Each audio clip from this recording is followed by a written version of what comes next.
Hola, buenas noches.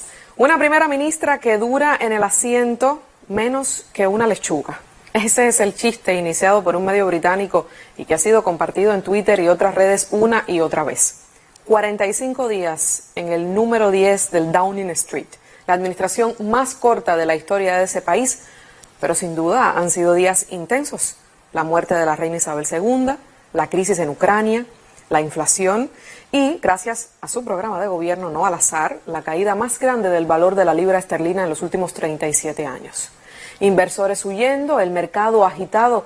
¿Qué pasa en la segunda economía de Europa? Vamos un poco más atrás.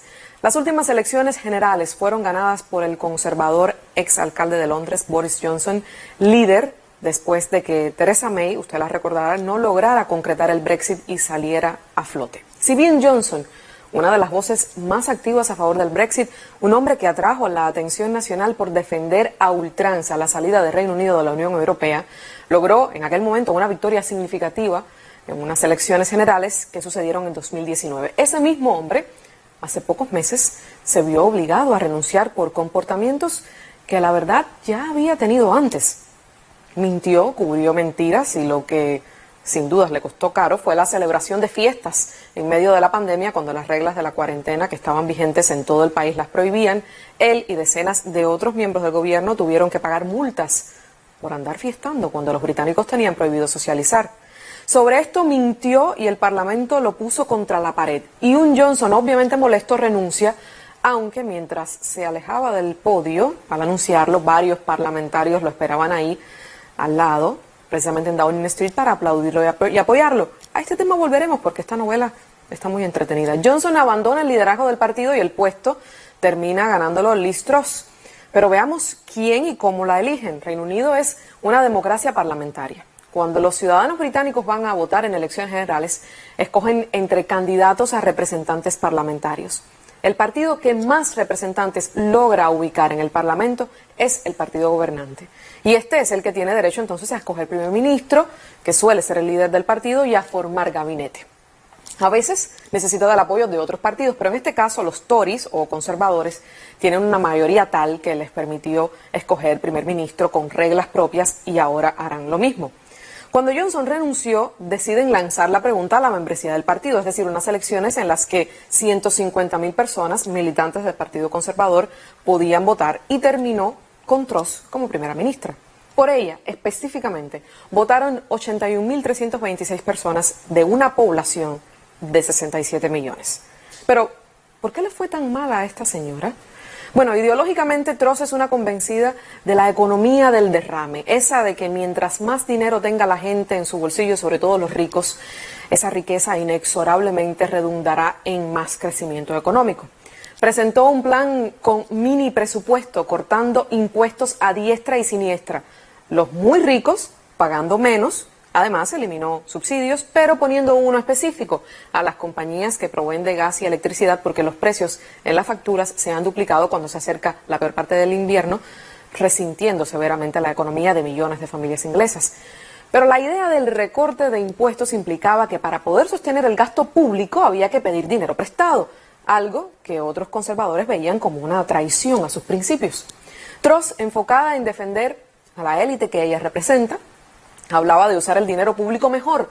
Todo esto en un país en el que cada vez más personas necesitan vivir de subsidios para alimentarse y en el que los programas de ayuda están sin dinero o han sido eliminados durante años de administraciones conservadoras, siendo la primera víctima el NHS, el sistema de salud pública, deprimido con menos recursos que nunca.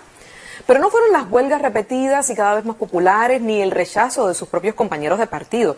Fue el mercado, la bolsa, los bancos, todos en caos por un plan loco que no conectaba con la situación actual de Reino Unido y el mundo. Truss encuentra entonces en su ministro de Economía, o canciller, como se le dice allí, a un chivo expiatorio y lo expulsa como si hubiese sido idea de él todo aquello que tenía el país patas arriba y a la libra casi en paridad con el dólar allí, que en ese caso eso es una desgracia.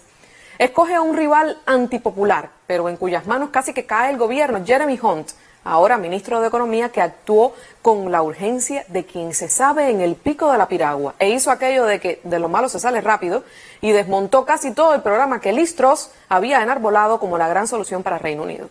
Y esto, que describo en un par de minutos y que parece una cronología que se desarrolla en años, ha sucedido solo en 40 días. La vuelta en U no fue suficiente para sobrevivir. Truss termina renunciando y arguye que no podía llevar a cabo el mandato que le habían encargado. Y se demuestra así que el Partido Conservador está en tal crisis que, aunque tiene mayoría, no logra gobernar y, peor, no logra encontrar un líder que articule las divisiones cual bisagra y logre sacar a ese país del hueco de la inflación. La crisis europea, por la situación en Ucrania, el incremento del precio del gas, la desigualdad, los pobres empobrecidos y todos esos problemas que también aquejan al Reino Unido, problemas que uno no pensaría que existen en el primer mundo. Bueno, ¿y ahora cómo queda la cosa? El sentido común diría, bueno, elecciones, ¿no? Pues nada de eso. Para llamar a elecciones generales, la mayoría del Parlamento tiene que estar de acuerdo. La mayoría del Parlamento es conservadora y ellos mismos no van a votar por poner en riesgo sus propios asientos. De hecho, las encuestas indican que de haber elecciones ahora, los conservadores sufrirían una derrota atroz. Entonces están corriendo para encontrar líder. El lunes se sabrá finalmente quiénes serán los contendientes, pero parece que el plan es escogerlos rápido porque ya van de una en otra y necesitan demostrar que pueden mantener el poder sin mayores desprestigios, mayores que los sufridos hasta ahora, digo. Pero no será la membresía del Partido Conservador porque no hay tiempo para montar unas elecciones en una semana. Así que la esperanza es que se postule uno y que si se postula un segundo, pues ese ceda y deje al primero y todo se cocine rápido y entre ellos. Pero le doy un detalle que usted seguramente no se espera. Varios representantes y otras voces influyentes dicen que quien debe regresar es nada menos y nada más que Boris Johnson, quien, por cierto, estaba de vacaciones en República Dominicana y raudo y veloz ha enfilado de regreso como quien dice, esta fiesta es mía y no me la pierdo. Varios articulistas británicos afirman que el estado del Partido Conservador y una documentada y creciente incompetencia de muchos miembros del cambiante gabinete es consecuencia del drenaje de gente inteligente que ha propiciado Johnson y sus fundamentalistas del Brexit.